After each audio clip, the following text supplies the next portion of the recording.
I also convey my profound gratitude to President Nursultan Nazarbayev and the people of Kazakhstan for hosting this important summit and is not unfamiliar with the SCO. In fact, over the last decade, it has developed a deep association with the organization as its active observer.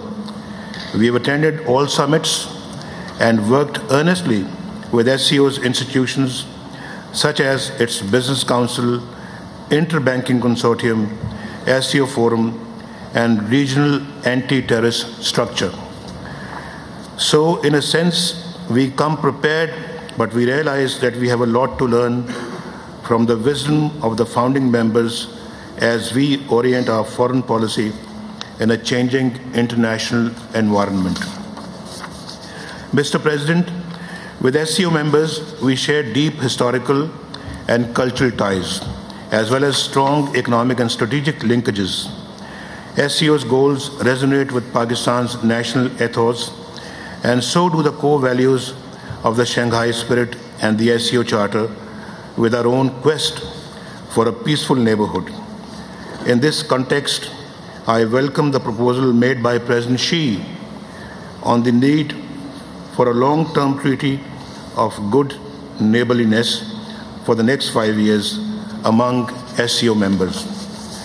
As leaders, we should leave a legacy of peace and amity for our future generations, not a toxic harvest of conflict and animosity.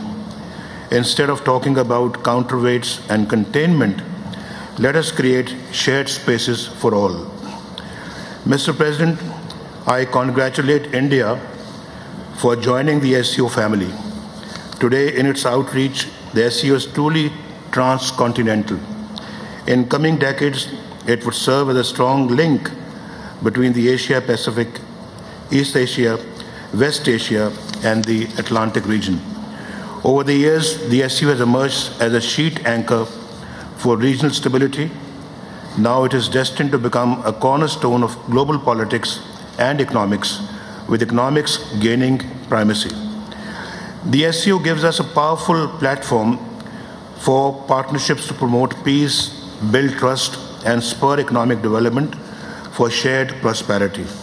Moreover, it helps us all combat terrorism, reduce arms race, eliminate poverty, fight epidemics, deal with natural disasters, tackle climate change, and ensure water security.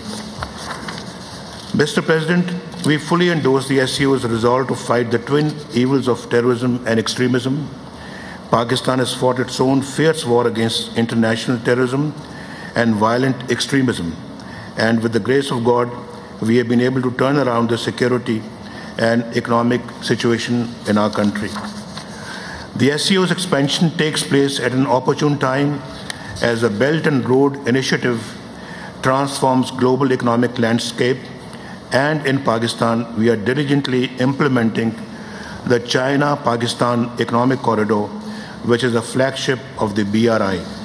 What is more, these mega projects will benefit the entire SCO community.